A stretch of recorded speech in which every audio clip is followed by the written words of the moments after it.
an operative is hired to expose an anarchist terrorist group. As she infiltrates their operation, she becomes sympathetic to their cause. Questioning her own beliefs, she must pick whose side she is on in the East. Hi, I'm Aaron. Hi, I'm Scott. And I'm Rachel. And we are here today looking to the East to bring you the new Zal Batmanglij and Brit Marling film. They're the makers of Sound of My Voice, and we've all just seen it. We have a guest reviewer with us today, Scott Bowles. Tell us a little bit about yourself.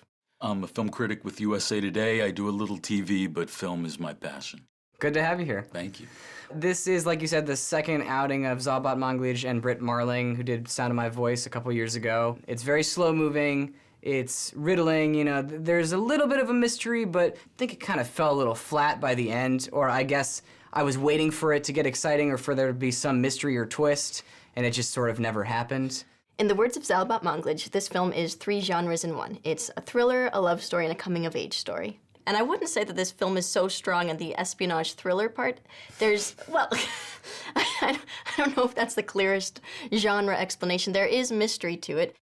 I know you guys saw the movie with me, but I don't think we saw the same movie. It did not work for me on almost any level. And I was like you. I was waiting for something to happen, and when it didn't, it disappointed me. That was not good enough for me. This was a more accurate portrayal and a really interesting portrayal. It's not your standard hippie fare where it's, you know, lovey-dovey, and there is some of that in here, but it's very specific.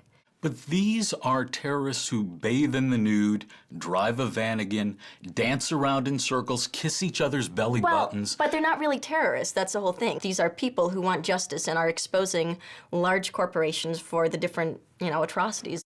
What's wrong with the fish? They're dying because you poisoned the water. I felt like I was supposed to be on the side of the East, of the terrorists, and not on the side of the company. So, But, and here's the thing too, because it does feel at times a little bit heavy-handed where you do see so much of how evil these corporations are. But they have some characters from the corporations that aren't pure evil, you know, there's some humanity. All these corporate guys need is a Darth Vader mask, though. I disagree. I think that this was extremely stereotyped. There is one CEO whose company is polluting the water who does actually have a cathartic moment. And maybe he speaks for all the other CEOs. My problem with the film is that everything was so simplified.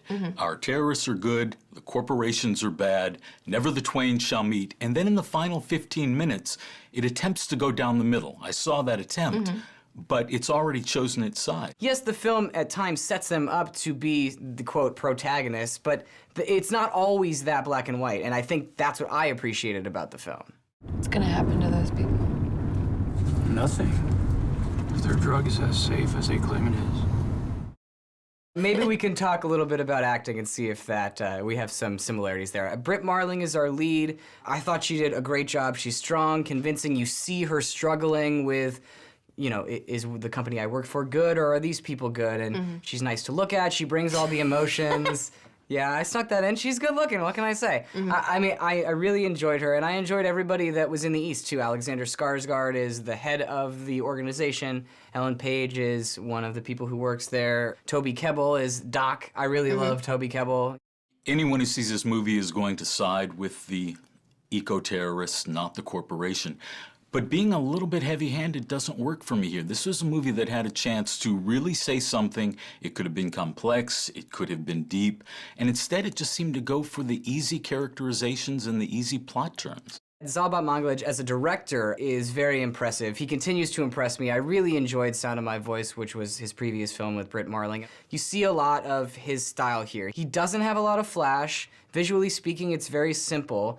It's good looking. The score is very subtle. You can tell that he didn't spend a ton of money on this movie, and it's not the kind of movie that requires a ton of money. And what's interesting, I mean, they shot with natural light, and that shows up. It's either sunlight or candlelight. They tried not to, you know, overly finesse the film, and it doesn't look glossy in that Hollywood way, which I think is a definite plus. And the script really, to me, does the heavy lifting, so he doesn't have to have visual flair. That way he can focus on telling the story more. And even though the story may not be, you may not agree that the story is the best story, I think it is told well. You create, for a living, toxic chemicals that will outlive us all and feel nothing. but tonight you will feel something.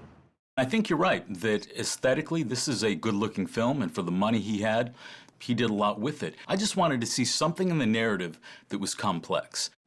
Though not as intriguing as their previous film, The East is a great piece of work from newcomers Zal Batmanglij and Brit Marling, and I think it deserves attention, so I'm going to give it a see it. This is a very compelling film. I think the characters are original, the story is original, and there's a lot of specific research that went into it. I think it's a great film. See it. It's been a long time since I've seen a movie aim this high and miss by so much. I'm gonna say, skip it. Well, it looks like our votes add up to 2 full tickets, which is a stream it for The East. Cheers. To The East. I hope people can find this on the West Coast. Support for Just Seen It comes from Acorn, distributors of Miss Fisher's Murder Mysteries, a modern detective series set in 1920s Melbourne.